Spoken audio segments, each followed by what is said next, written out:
Session d'information sur A30 Télévision. Mesdames et messieurs, bienvenue à tous. D'abord les titres. Ouverture de la session ordinaire de mars à l'Assemblée provinciale de Kinshasa ce jeudi 30 mars. Cet organe délibérant annonce le traitement de plusieurs matières législatives et non législatives. Éléments à suivre dans ce journal.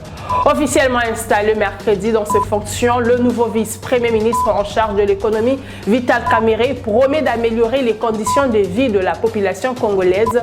Cela pour matérialiser la vision du chef de l'État Félix Tshisekedi. Voilà tout pour le titre. Bienvenue à tous.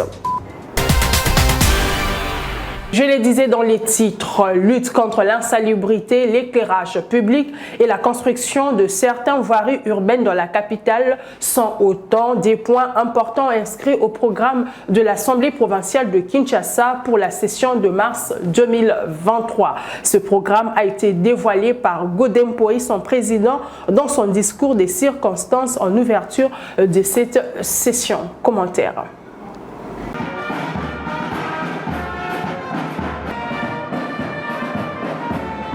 Après la cérémonie du protocole d'accueil du président de l'APK, Godem Poi, la session ordinaire de mars 2023 s'est bel et bien ouverte après les vacances parlementaires. Le rendez-vous était ainsi pris à l'hémicycle pour la reprise effective des activités des parlementaires provinciaux de la capitale, sous les yeux observateurs des autorités politico-administratives et judiciaires. En pareille circonstance, le moment le plus attendu est l'adresse inaugurale du président de l'Assemblée provinciale.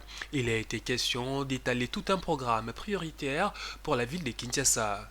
C'est dans ces contextes particuliers que l'Assemblée provinciale de Kinshasa s'est résolue de placer cette session ordinaire sous les signes de la consolidation des acquis obtenus durant 4 ans d'exercice de la législature. Quels sont ces acquis? C'était d'abord l'assainissement qui est aujourd'hui dangereusement menacé par le refus du gouvernement central de nous envoyer l'argent pour ce faire. C'est de l'éclairage public et le continuum de la construction et de la réalisation de routes de Kinshasa. J'appelle donc notre gouvernement à multiplier beaucoup d'efforts. Nous serons sans pitié pour tout membre de l'exécutif qui ne va pas travailler pour l'avancement de la ville de Kinshasa. La priorité pour nous, c'est l'assainissement, c'est l'éclairage public et la réhabilitation des routes. Toutes les autres dépenses, je ne dis pas qu'elles doivent être négligées, elles doivent être mises en berne.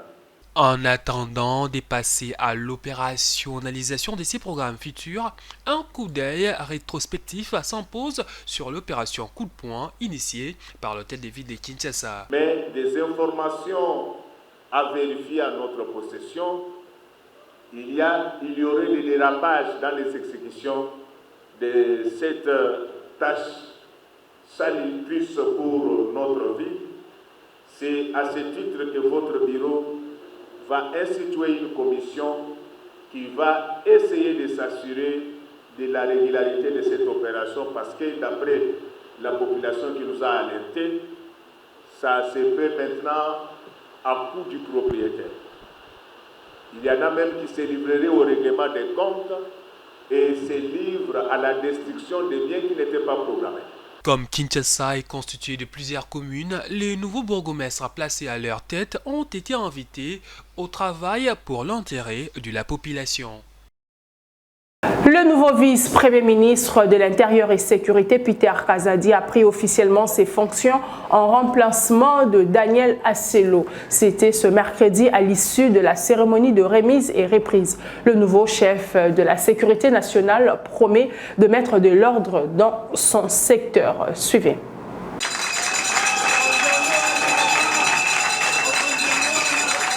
Le roi parti, vive le roi. Daniel Asselo s'en va et Peter Kezadi, les reines du pouvoir. Ainsi peut-on résumer la cérémonie de remise et reprise au ministère de l'Intérieur et Sécurité. Une cérémonie qui a bel et bien vécu le mercredi 29 mars 2023. Le lieu indiqué, le bâtiment de la territoriale pris d'assaut par les militants et cadres de l'UDPS.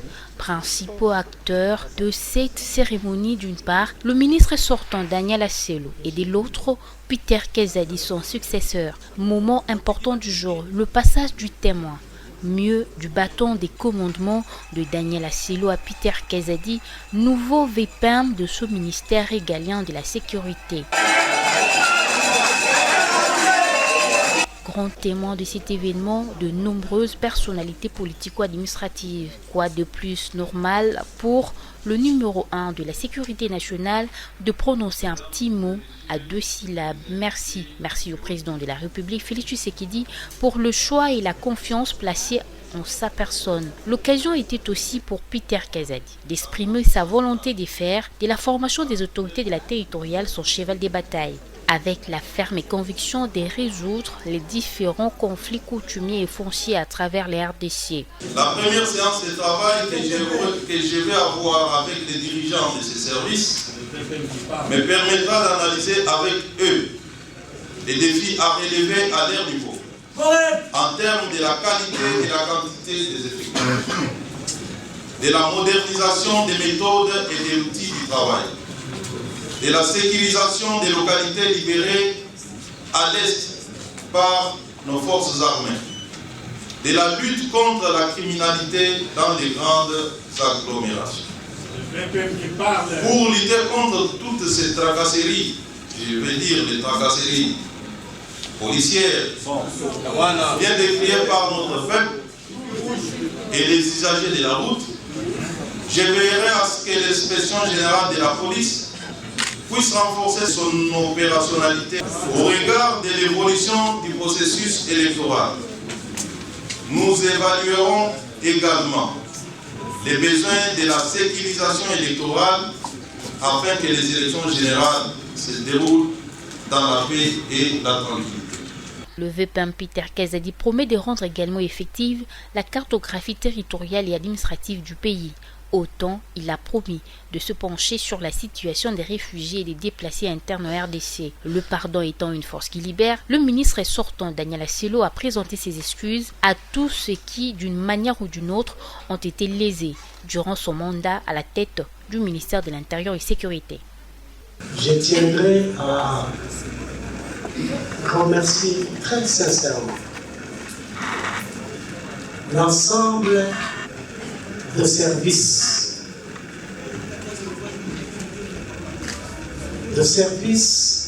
gérés ou sous tutelle du ministère de l'Intérieur. Je vous dire que je vous présente toutes mes excuses.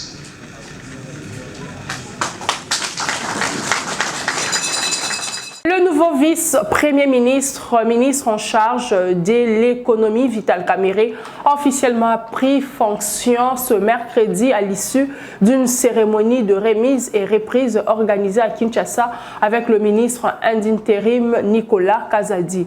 Pour des premiers mots, en tant que ministre de l'économie, Vital Kamerhe a annoncé plusieurs réformes dans ce secteur. Il a également insisté sur la rigueur et le sacrifice pour aider le Congo à retrouver sa vocation naturelle, c'est-à-dire la locomotive du décollage de l'économie africaine. Suivez. Le ministère de l'économie est un ministère transversal qui concerne tous les ministères du gouvernement. C'est le premier mot du nouveau vice-premier ministre, ministre de l'économie nationale, Vital Kamerhe, qui a pris officiellement ses fonctions ce mardi 28 mars 2023 au terme d'une cérémonie de remise et reprise avec le ministre ad intérim Nicolas Kazadi en présence du secrétaire général du gouvernement et du secrétaire général à l'économie, Célestin Tuité.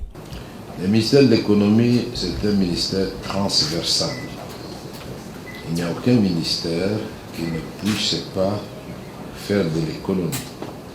C'était encore en Europe quand j'ai vu que les gens voudraient que le dollar baisse. Il faudrait que le prix baisse.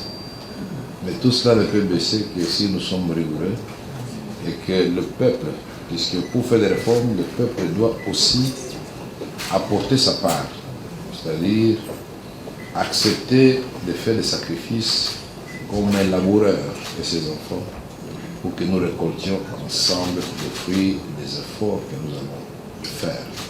Les réformateurs ont toujours été détestés, mais après ils sont applaudis quand même puisqu'ils amènent les changements.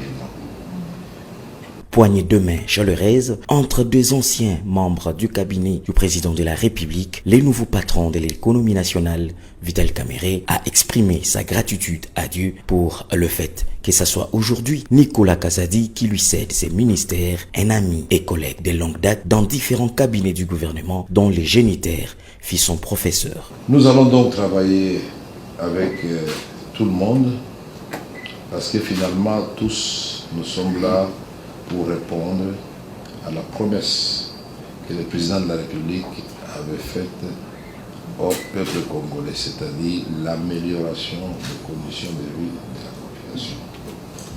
La promesse de voir le Congo retrouver sa vocation naturelle, c'est-à-dire la locomotive du décollage de l'économie africaine. Comme membre du cabinet de l'administration, nous sommes tous des Congolais et des Congolaises, et même les expatriés qui nous assistent de temps en temps avec leur expertise, nous sommes tous des humains. Chacun de nous sera jugé par sa capacité à apporter sa petite pierre à l'édifice Congo nouveau que nous voulons construire. Face à ses collaborateurs, le ministre sortant Nicolas Kazadi a demandé aux uns et aux autres de réserver un accueil chaleureux à Vital Kamerhe en lui apportant tous leurs appuis pour relever les défis qui sont nombreux. Une mission dont le peuple congolais attend un résultat meilleur. La réunion des ministres de l'Emploi et du Travail des pays membres de la SADC, réunion ouverte par le Premier ministre Jean-Michel Sama Lukonde, est considérée comme cadre idéal d'échange et surtout de partage d'expériences relatives aux réformes en cours de réalisation dans le secteur du travail. Les travaux de la réunion des ministres de l'Emploi et du Travail des pays membres de la SADC ouvert ce jour à Kinshasa à l'hôtel du gouvernement s'inscrit dans le cadre des objectifs du développement durable dans son volet travail décent pour tous. Les participants à ces travaux vont partager les expériences pour améliorer les secteurs de l'emploi. Dans le cadre de l'amélioration du social de nos populations, conformément à la vision de M. le Président de la République, chef de l'État, Son Excellence Félix Antoine Tshisekedi Tshilombo, le gouvernement de la République démocratique du Congo a placé la promotion du travail décent et la couverture santé universelle parmi ses objectifs prioritaires. De ce fait, dès son investiture, le gouvernement que j'ai l'honneur de diriger a procédé à la signature du mémorandum d'entente concernant le programme Pays Travail Décent 2021-2024 et à la validation du plan national stratégique sur la couverture santé universelle. Ces deux programmes témoignent de la volonté du gouvernement et de la vision partagée par toutes les parties prenantes à placer l'homme et l'emploi au centre de la politique macroéconomique pour la réduction de la pauvreté, du chômage et du sous-emploi. Le Premier ministre a rassuré tous les États membres de la SADC que le gouvernement de la RDC ne ménagera aucun effort pour s'inscrire complètement sur l'ensemble des priorités qui seront retenues à l'issue des travaux. Harmoniser l'environnement réglementaire des communications dans la région de la SADC est l'objectif visé par la 12e Assemblée générale de l'Association des régulateurs des communications d'Afrique australe en vue d'améliorer les cadres commerciaux des postes et d'éthique, les climats d'investissement dans la SADC. Session ouverte de façon solennelle ce jeudi par le ministre des Pétantiques, Kibassa Maliba. Reportage.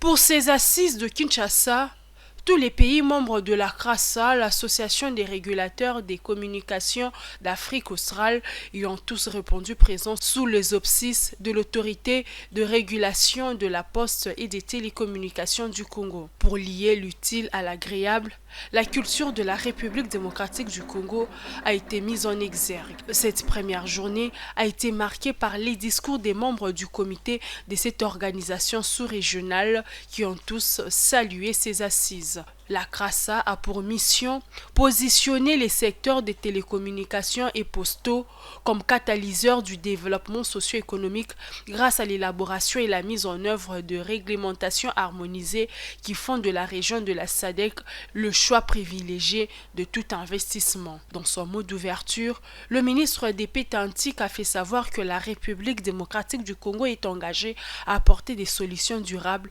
sur le numérique. Nous sommes dans un secteur qui connaît des évolutions au jour le jour. Ceci nous appelle à la souplesse et à l'adaptation par la mise en place de pratiques qui facilitent le développement du secteur postal et télécommunications. Les autorités de régulation ont un grand rôle à jouer dans l'évolution technologique. Sans vous, rien ne peut s'implanter. Nous sommes amenés à développer des politiques sectorielles et vous avez la charge de tout faire pour la mise en application des lois et toutes les réglementations par le développement des lignes directrices et stratégiques qui répondent aux résolutions de l'Union internationale de télécommunications et de l'Union postale universelle. Pour mieux comprendre cette session de Kinshasa, le mieux, c'est de circonscrire les objectifs. La réunion qui va permettre que tout ce que nous avons fait comme travaux pendant 1 an, sur toute une série de matières qui relèvent de la poste et des communications électroniques, que nous adoptions en fait les différentes décisions, recommandations, conclusions, réflexions que nous avons eues. Donc l'Assemblée générale amène en fait tous les membres de la CRASA à s'exprimer sur les différents travaux que nous avons faits, et ça permet aussi d'établir en fait un plan d'action de l'année et un plan d'action sur 5 ans de ce que nous allons faire pour développer les télécommunications, la poste, dans la région de l'Afrique australe. Après cette assemblée générale, nous prenons la présidence de la CRASA. Cette 12e Assemblée générale marque la fin du quinquennat 2018-2023 et ouvre la porte à celui de 2023-2028. La CRASA compte 14 pays membres, dont la République démocratique du Congo, l'Angola, le Malawi, la Tanzanie et le Zimbabwe. Dans un autre chapitre, une session d'information à l'intention des entreprises minières, des services publics du secteur et des différentes parties prenantes, une initiative de l'ONG AfriWatch ainsi que le Bureau d'études scientifiques et techniques, organisé jeudi dans ce sens pour présenter le baromètre national de la responsabilité sociétale des entreprises minières. En soi, tout un projet axé sur la protection et la promotion des droits humains dans le domaine de l'exploitation des ressources extractives en République démocratique du Congo. Élisée Mafou.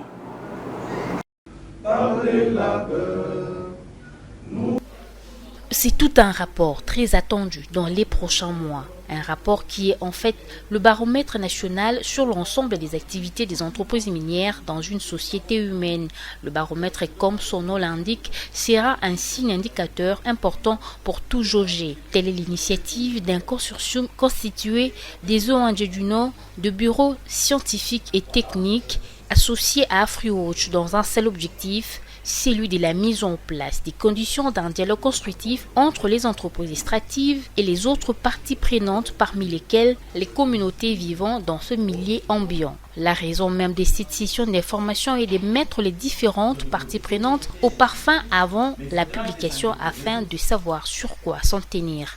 Depuis des années, il est toujours dit que l'exploitation minière en RDC fleurit, qu'il y a des millions, des milliards de dollars qui sont investis dans cette exploitation, des millions de tonnes de minerais sont exportés, mais que cette exploitation minière ne participe pas suffisamment au développement des communautés. Alors, le baromètre vise justement à montrer jusqu'à quel niveau est-ce que les entreprises contribuent au développement de communautés sur cette question de développement communautaire.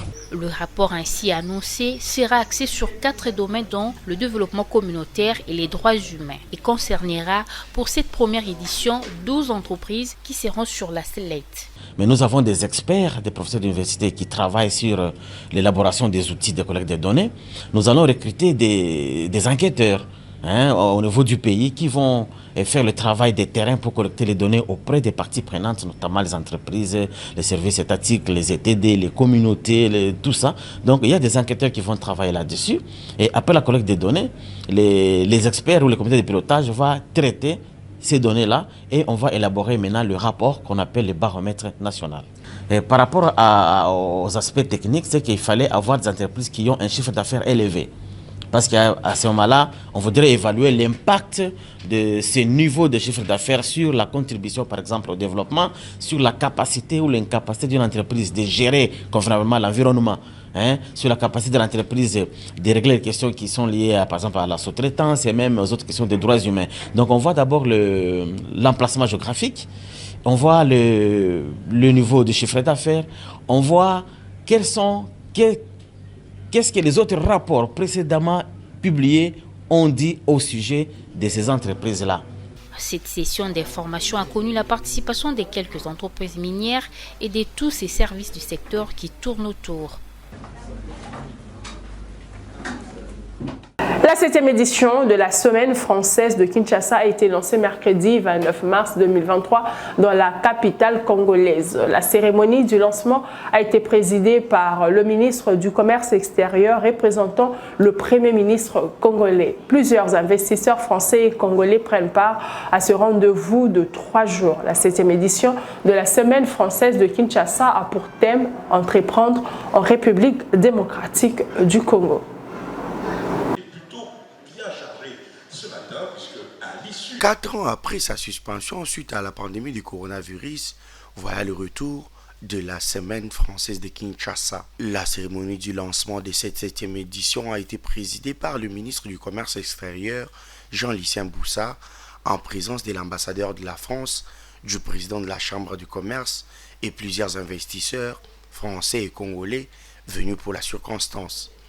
Après la visite des stands d'exposition des différentes entreprises, le président de la Chambre du commerce, Bertrand Bisengemana, est revenu sur l'importance de la Semaine française de Kinshasa. Comme vous le savez tous, la Semaine française se déroule quelques semaines après la visite du président de la République française avec un forum économique de Kinshasa qui s'est tenu ici même dans cet hôtel le Pullman Kinshasa Grand Hôtel. À cette occasion, la Chambre de commerce a signé un protocole d'accord avec l'école d'informatique École 42 dans le but d'implanter un campus partenaire à Kinshasa au courant des prochains mois. L'ambassadeur de la France s'est dit content de la tenue de cette activité qui manifeste la cohésion entre les entreprises françaises et congolaises. De la Semaine française à Kinshasa, mais qui reprend sur un pied nouveau en quelque sorte, puisqu'il s'agit non seulement d'exposer, mais aussi pour les entreprises françaises qui sont présentes, un peu plus d'une trentaine, d'être en interaction avec le milieu économique congolais. C'est ce qui sera fait à travers l'organisation des conférences qui constituent le déroulé du programme et en marge de celle-ci. Donc il y a là quelque chose de nouveau, je crois, qui mérite d'être souligné, qui est très encourageant. Le ministre du Commerce extérieur a pour sa part souligné que le gouvernement congolais ne ménage aucun effort pour améliorer le climat des affaires. Qu'est-ce qui peut nous intéresser à l'intérieur de cette stratégie ou à l'intérieur de ces politiques? Parce qu'aujourd'hui, le marché mondial représente près de 29 billions de dollars américains. Et parmi les produits qui circulent sur le marché mondial, la République démocratique du Congo dispose des ressources, des dotations qui permettent, lorsqu'on a investi dans ce produit, en tant qu'entrepreneur, on a à côté un marché solvable. Il faut noter que tout au long de l'événement, les participants et visiteurs pourront rencontrer les décideurs économiques, échanger avec les autres entreprises, découvrir au travers des stands les services, produits et savoir-faire. Des conférences plénières et des ateliers thématiques sont organisés. Et l'Institut des musées nationaux du Congo offre sa collaboration au Comité national des 9e Jeux de la francophonie. C'est ce qui ressort des échanges entre les directeurs nationaux des Jeux de la francophonie et les directeurs adjoints de l'Institut des musées nationaux du Congo le mercredi 29 mars. Cette collaboration s'inscrit dans le cadre des stratégies pour la réussite des Jeux de Kinshasa. Reportage. Cette collaboration consiste à octroyer les sites historiques que gère l'Institut des musées nationaux du Congo, notamment le musée national et l'échangeur délimité, 2 sites sélectionnés pour abriter les activités des 9e Jeux de la francophonie. Les 2 parties ont convenu de travailler ensemble pour la bonne tenue de ces rendez-vous de la jeunesse du monde francophone.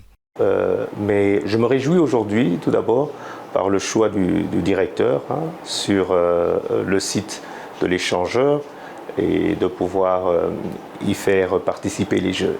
Et bien sûr, cela nécessite à ce qu'il puisse y avoir un réaménagement, vraiment un réaménagement. Nous parlons de la tour même, que nous serons vraiment très agréable de voir que cela puisse être réhabilité au regard de ce que nous voyons à l'étranger. Et le site en soi-même, avec tant de jets d'eau et des jeux de lumière qui peuvent être réhabilités aussi pour pouvoir donner un aspect splendide pour les Jeux de la francophonie. Pour sa part, Isidore Kwandia, directeur du Comité national du jeu de la francophonie, a exprimé sa satisfaction pour cette mobilisation des autorités des différents secteurs du pays pour la réussite des Jeux de Kinshasa. Ils ont mis volontiers à notre disposition notre grande tour qui va abriter les villages des Jeux, donc l'échangeur délimité. C'est là que nous allons avoir toutes les activités festives. Et comme vous le savez, pendant les Jeux de la francophonie, il y a un village de partenaires et on a choisi un endroit magnifique qui a toute une histoire à raconter. Comme le DGA l'a dit lui-même, nous avons là le mausolée du premier ministre de ce pays, mais aussi de notre échangeur délimité qui est notre tour Eiffel. Il y a aussi le musée national qui est notre symbole aussi et qui a été mis à disposition également pour le 9e Jeux de la francophonie. Donc, comme vous pouvez le constater, sur le plan de la culture, nous n'avons pas assez de problèmes parce que nous avons des infrastructures nécessaires pour organiser cet événement. Kinshasa, la capitale de la RDC, accueille du 28 juillet au 6 août prochain les 9e Jeux de la francophonie. Le pays se mobilise pour la réussite de ses plus grands rendez-vous francophones. Mesdames et messieurs, c'est par ici que prend fin cette session d'information. Merci de l'avoir suivi. L'information reste en continu sur le www.actu30.cd.